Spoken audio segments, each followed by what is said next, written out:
Good morning, my dear students. This is class 4th, subject Science, chapter number 1 of term 3. Chapter name is States of Matter, and this is lecture number 2 of this chapter.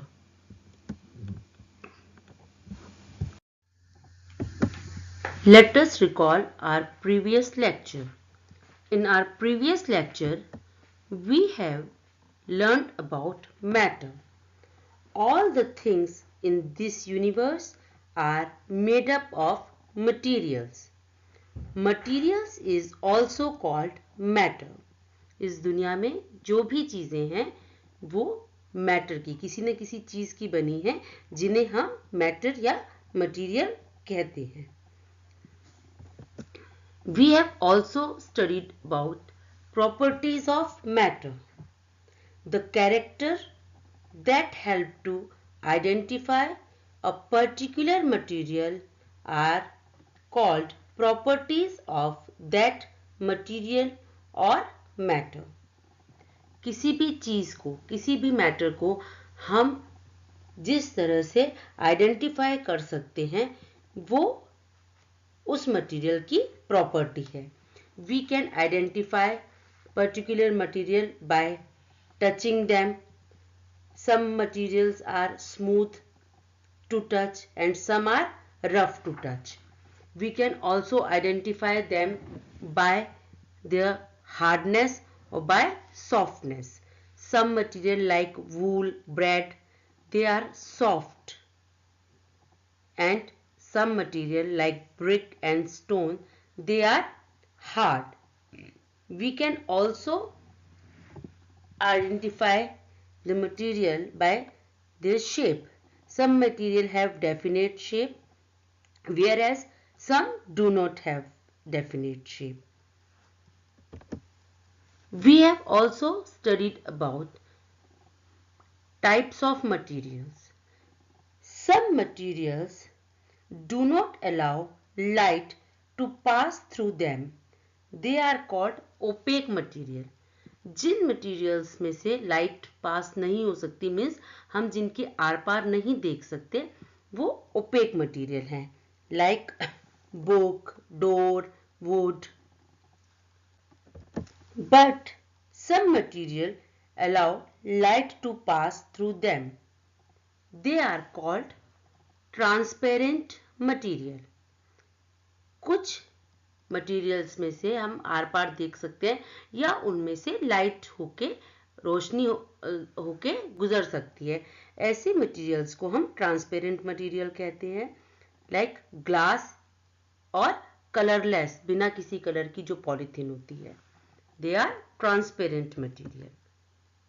Now translucent material like tissue paper or frosted glass. These material allow light to pass partially through them. हम इनमें से कुछ धुंधला धुंधला इनके are पार देख सकते हैं. ना तो ये पूरी तरह से ऐसा है कि बिल्कुल ही नहीं देख सकते, या ऐसा भी नहीं कि हम बिल्कुल ट्रांसपेरेंट मटेरियल की तरह देख सकते हैं. बिल्कुल धुंधला धुंधला देख सकते हैं. They are called translucent material.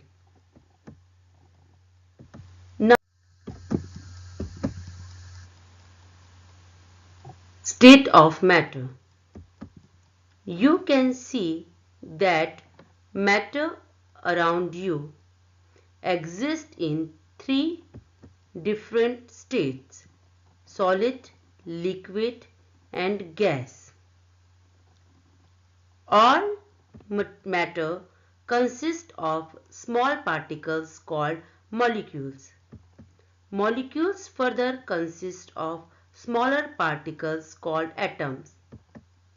These states of matter is due to difference in the arrangement of the atoms or molecules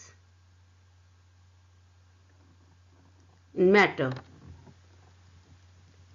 हम अपने चारों तरफ जो चीज़ें देखते हैं उनमें हम देखते हैं कि ये सभी चीज़ें या तो सॉलिड है या लिक्विड है या गैस है, और ये सभी चीज़ें बहुत छोटे छोटे पार्टिकल से मिलके बनी है जिन्हें हम मॉलिक्यूल्स कहते हैं, और ये मॉलिक्यूल्स फर्दर स्मॉल पार्टिकल से मिलके बने हैं जिन्हें हम एटम्स कहते हैं।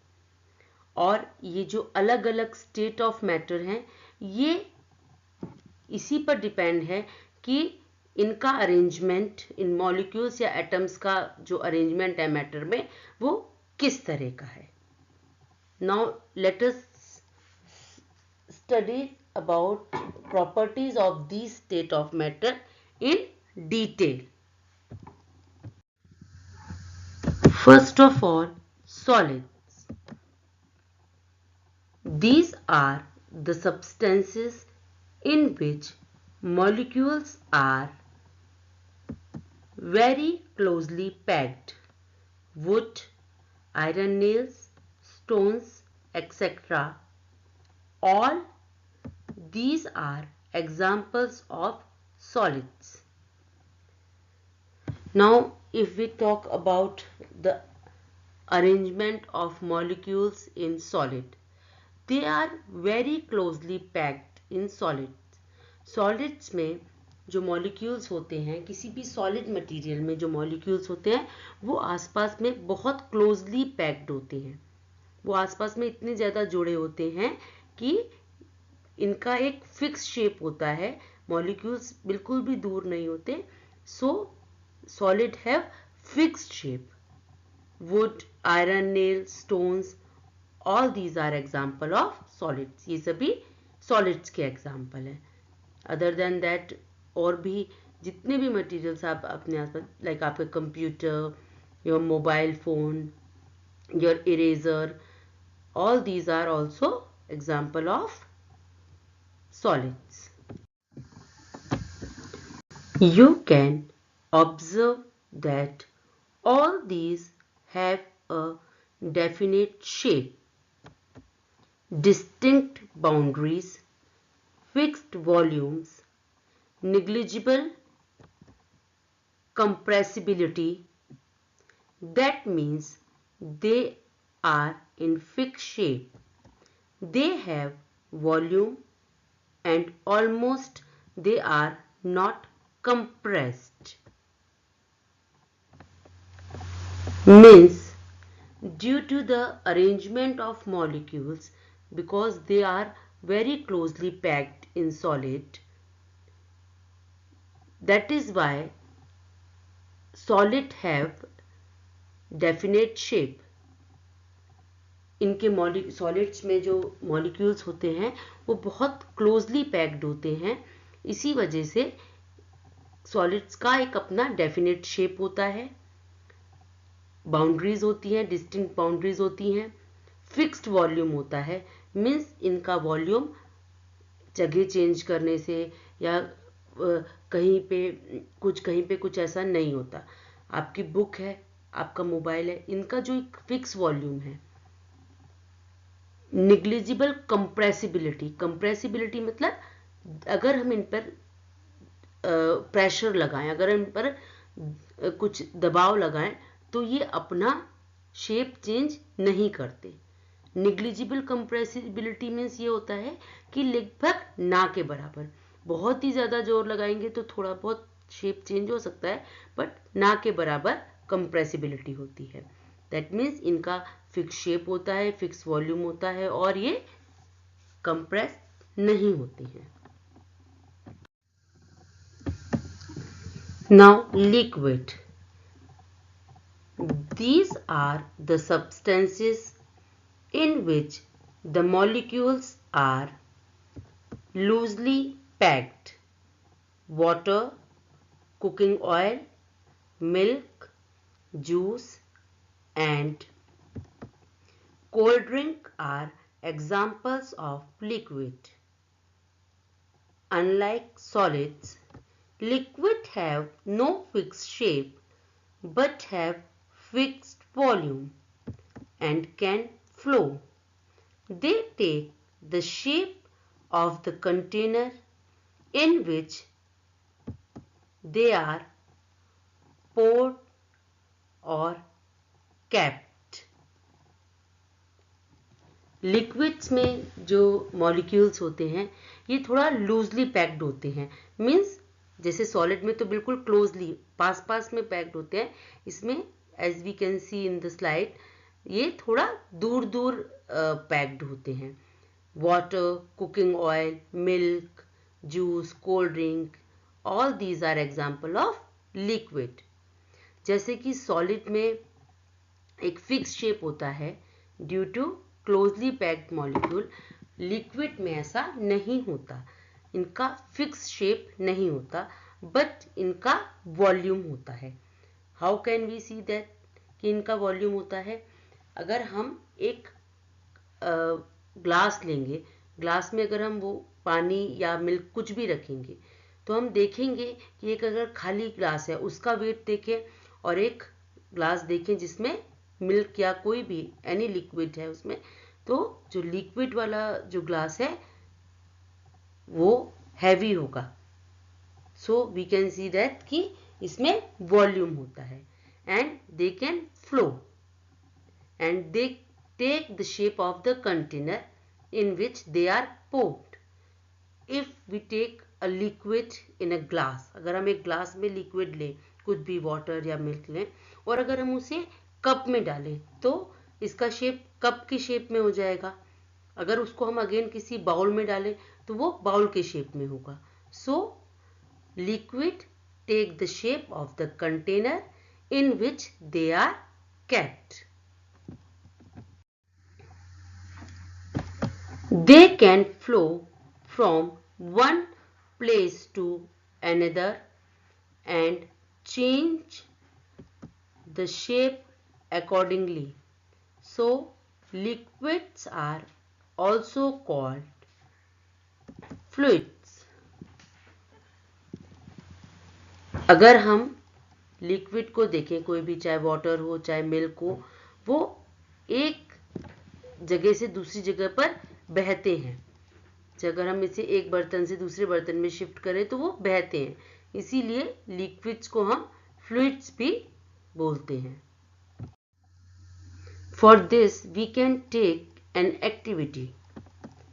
Take some glasses of different shapes and mark 100 ml using a measuring cylinder. Measure 100 ml liquid and transfer it into each glass one by one. Does the shape of the liquid remain the same?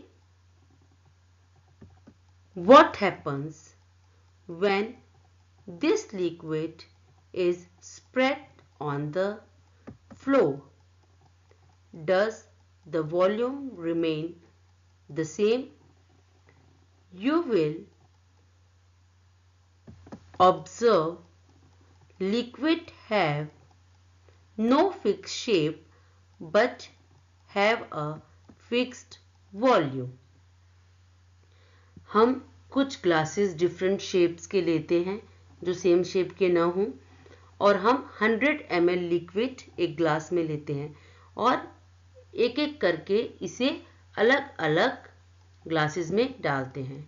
तो हम ये देखेंगे कि हम जिस भी glass में उस लिक्विड को, चाहे वो वाटर हो, कुछ भी लिक्विड हो, जूस हो, कोई मिल्क हो, तो वो उसी के अकॉर्डिंग उस ग्लास में उसकी शेप हो जाएगी. और अगर हम इसी लिक्विड को फ्लोर पे, फर्श पे फैला दें तो क्या होगा? ये उस फ्लोर पर फैल जाएगा.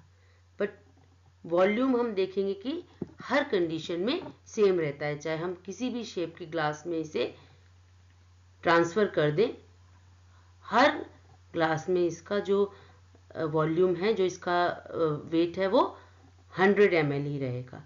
सो from this activity we can observe that liquid have no fixed shape but have a fixed volume.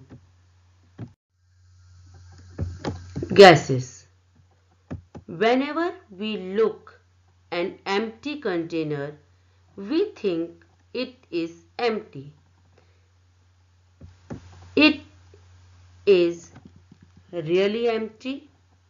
No, the container has air in it.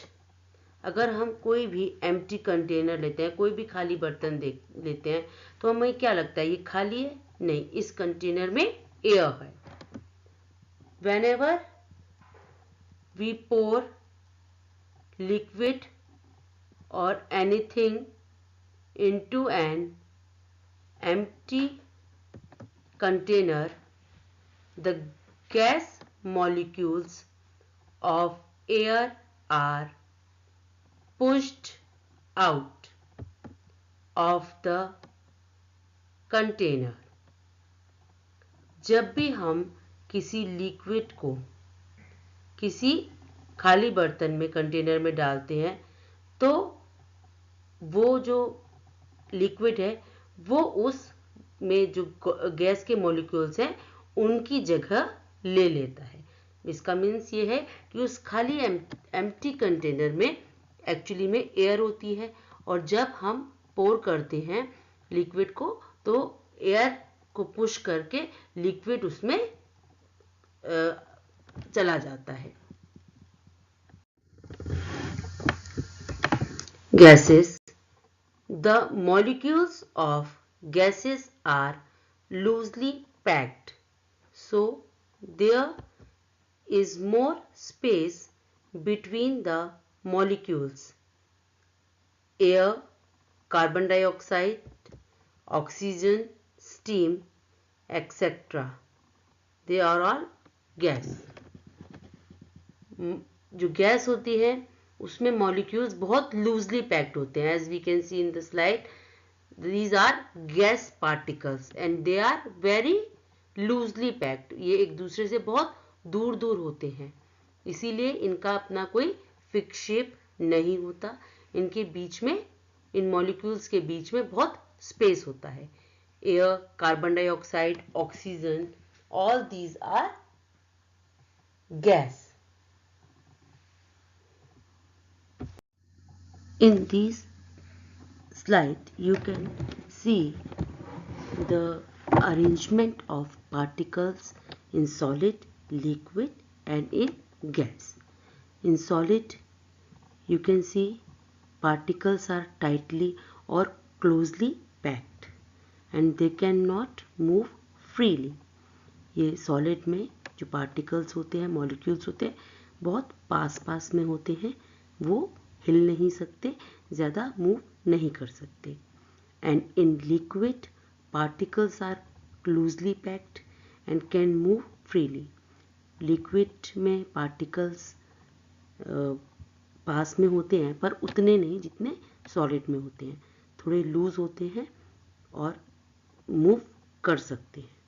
And in gas particles are very loosely packed and in a continuous random motion. Gas में जो particles होते हैं वो बहुत loosely packed होते हैं और बहुत इजीली इधर से उधर मूव कर सकते हैं.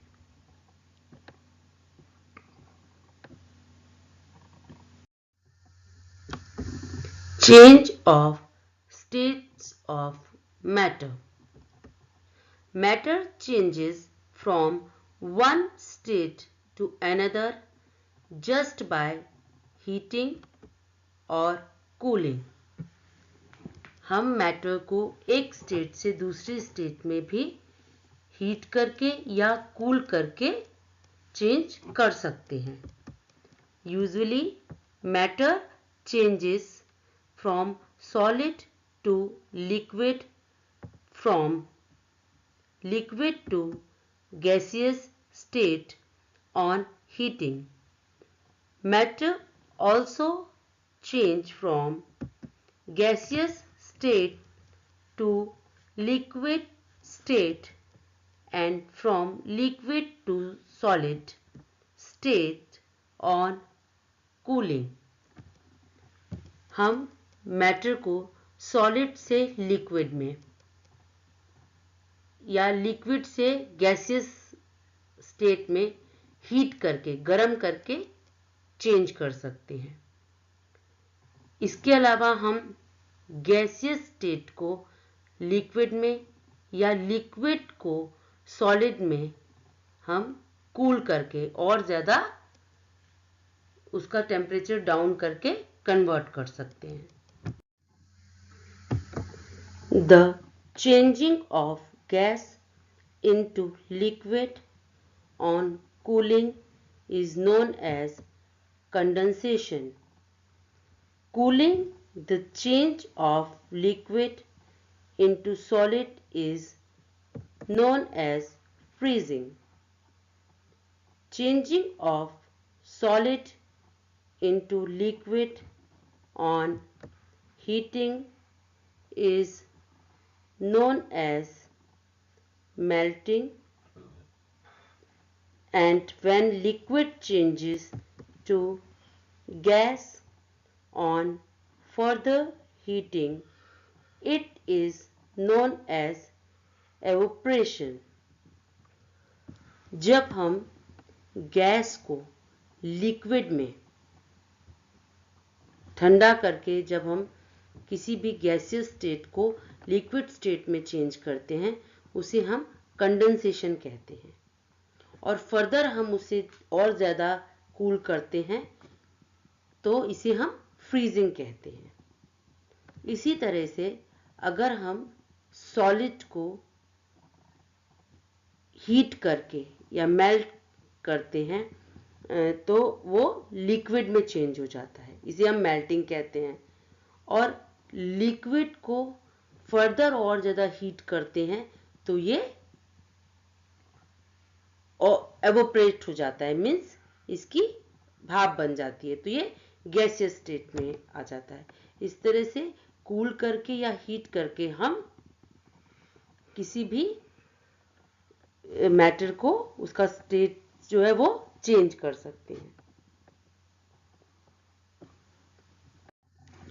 Like ice, ice is solid on heating, that means when we melt it, it changes into water, means liquid, and on more heating it will change in steam or gas. That means when solid change into liquid on heating, it is called melting, and when liquid change into gas, it is called evaporation. And when steam means gas changes into liquid on cooling, it is called condensation, and liquid change into solid on more cooling, it is called freezing. जब solid को हम गर्म करते हैं, heat करते हैं, तो ये वाटर में, लिक्विड में चेंज हो जाता है, और लिक्विड को और ज़्यादा हीट करते हैं, गर्म करते हैं, तो स्टीम बन जाती है, जिसे हम एवोपरेशन कहते हैं।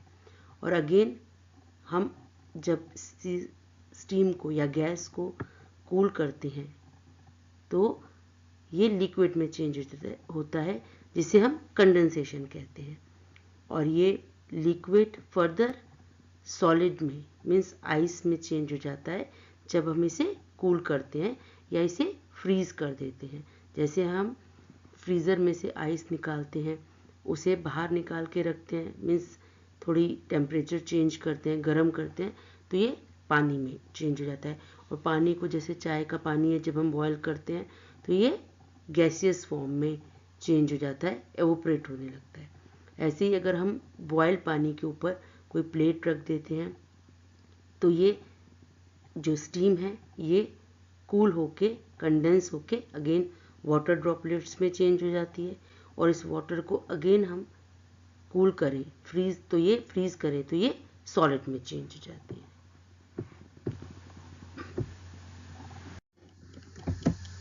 Gases dissolve in liquids. Aquatic animals and plants breathe oxygen that is dissolved in water. If you open the bottle of soft drink after shaking, what do you observe? You see gas bubbles coming out of the liquid. From where does this gas come? This gas is nothing but the carbon dioxide that is dissolved in the liquid under pressure. जो aquatic animals होते हैं या plants होते हैं, ये कैसे breathe करते हैं? ये ऑक्सीजन जो कि वाटर में डिसॉल्व होती है उससे ये अपनी ब्रीथ ले करते हैं. अगर हम किसी भी सॉफ्ट ड्रिंक की बॉटल को बहुत ज़्यादा शेक करके बहुत ज़्यादा हिलाकर खोलते हैं तो इसमें से बबल्स बाहर आते हैं. इस लिक्विड में से ये बबल्स क्या होते हैं? ये बबल्स एक्चुअल में कार्बन डाइऑक्साइड गैस के बबल्स होते हैं जो कि इस लिक्विड में बहुत ज़्यादा प्रेशर देकर भरी जाती है. तो इस तरह से गैस जो है वो लिक्विड में डिसॉल्व रहती है. Solid dissolved in liquid. Some solids mix with liquid very easily. Add 1 spoon of sugar in a glass of water and stir it. What happens to the sugar? Nothing can be seen in water. Now taste the water. It has sweet taste. Why? This is because the sugar gets mixed with water and dissolved in it. कुछ solid भी liquid में easily dissolve हो जाते हैं. अगर हम एक spoon sugar लेते हैं और उसे वाटर में मिलाते हैं तो क्या होगा? हम देखेंगे कि वाटर में कुछ नहीं, वाटर में वैसा ही लगेगा, पर अगर हम उसका टेस्ट करेंगे तो हम देखेंगे कि ये अब स्वीट हो गया है. इसका टेस्ट स्वीट है. क्यों? क्योंकि शुगर जो कि सॉलिड है वो वाटर जो कि लिक्विड है उसमें डिसॉल्व हो गई है, उसमें मिक्स हो गई है.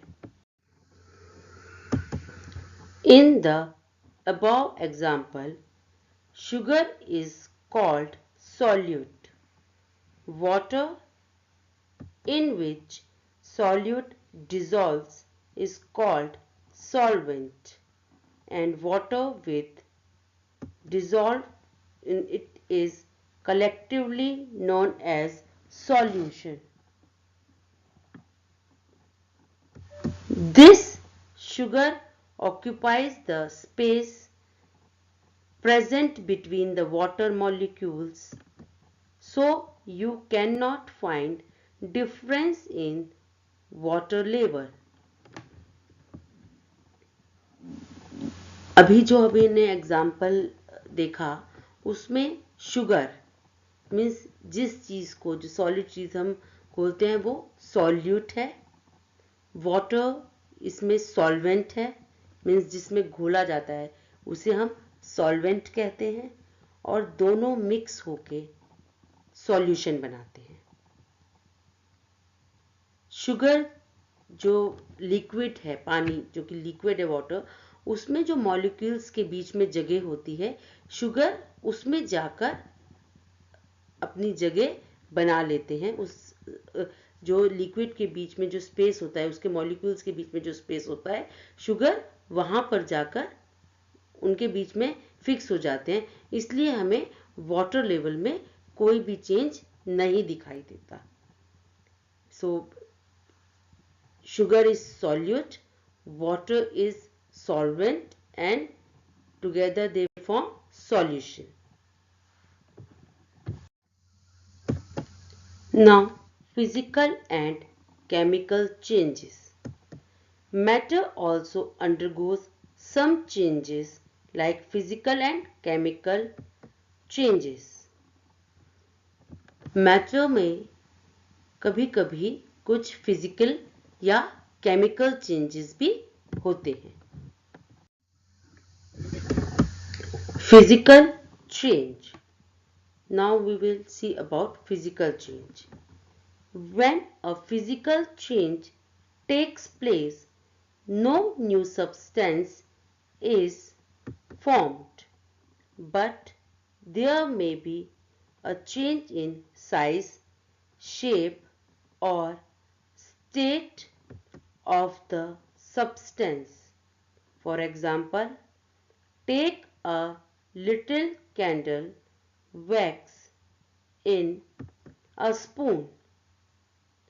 Heat the spoon for some time until the solid wax in a changes into liquid wax. On cooling liquid wax, you will find the liquid wax change into solid again. This is an example of the physical change. अगर हम एक physical change देखें तो इसमें कोई एक नया substance नहीं बनता, बट किसी भी फिजिकल चेंज में उस मैटर में, उस मटेरियल में, उसके साइज में, उसके शेप में या उसके स्टेट ऑफ सब्सटेंस, इसमें चेंज हो सकता है. जैसे अगर हम एक स्पून में वैक्स लें और उसे गर्म करें, तो गर्म करने पर वो वैक्स जो हार्ड है, अभी सॉलिड है, वो कन्वर्ट हो जाएगी, चेंज हो जाएगी लिक्विड वैक्स में. और जब ये वैक्स ठंडी होगी तो अगेन ये सॉलिड वैक्स में चेंज हो जाएगी. तो इसमें कोई नया सब्सटेंस नहीं बना, बस उसका स्टेट ऑफ मैटर चेंज हुआ, सॉलिड से लिक्विड, फिर लिक्विड से सॉलिड हो गया. तो ये एक फिजिकल चेंज का एग्जाम्पल है. Chemical change. Any change which results in the formation of a new substance is called chemical change. For example, take some new iron nails, wet them and leave them in open for 1 or 2 days. After 2 days, you will find them rusted. We cannot get the nails as they were before. This is an example of chemical change. अब chemical change के बारे में देखेंगे. Chemical change में कोई भी नया substance बनता है. इसमें खाली शेप में या इसके स्टेट ऑफ मैटर में चेंज नहीं होता, बल्कि एक नया सब्सटेंस बन जाता है. लाइक अगर हम कोई नई आयरन की नेल, आयरन की कील ले, लोहे की कील ले और उसे गीला करें और उसे 1-2 दिन के लिए छोड़ दें. 2 दिन बाद हम देखेंगे कि उसमें रस्ट मीन्स उसमें जंग लग गया है.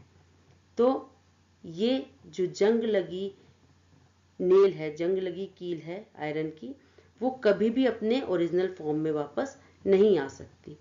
इसको हम, जैसे हमने वैक्स को तो अगेन हीट करके उसे लिक्विड में कर दिया था और फिर लिक्विड को अगेन सॉलिड में कन्वर्ट कर दिया था, चेंज कर दिया था, बट इसमें हम रस्ट लगी हुई नेल को उसके ओरिजिनल फॉर्म में वापस नहीं ला सकते, क्योंकि रस्ट जो जंग है वो एक नया चेंज इसमें हो गया है. तो this is example of chemical change. So this is all about today's lecture. In today's lecture we have studied about states of matters, solid, arrangement of molecules in solids, liquids, arrangement of molecules in liquid, gas, arrangement of molecules in gas and their differences, changes of states of matter, physical and chemical changes. Now homework solution. I have given you the question in previous lecture. Answer the following question and these are the answer. Question number 1. What are molecules? And the answer is all the matter consists of small particles. They are called molecules. सभी matter छोटी छोटी particle से बने जिन्हें हम molecules कहते हैं. What are translucent materials? And answer is some materials allow partially light to pass through them. These are called translucent material. कुछ मटेरियल ऐसे होते हैं जो पूरी तरह से तो नहीं, कुछ पार्शली लाइट अपने में से जाने देते हैं. लाइक उन मटेरियल में से हम धुंधला धुंधला से उनके आर पार देख सकते हैं. इन्हें हम ट्रांसल्यूसेंट मटेरियल कहते हैं. Question number 3. What are states of matter? Give 2 example of each. Answer. Solid, liquid and gas are the 3 states of matter. Example: solid, wood and book. Liquid, milk, water, juices, cold drinks. All these are example of liquid. And gas, oxygen, carbon dioxide, helium, nitrogen, steam. All these are gas. Now today's homework. Answer the following question. Question number 4. Give 2 examples of chemical change. Question number 5. What do you mean by condensation? Question number 6. Define the following. A. Solution. B. Freezing. So you have to write the answer of this question. Goodbye for today. Take care.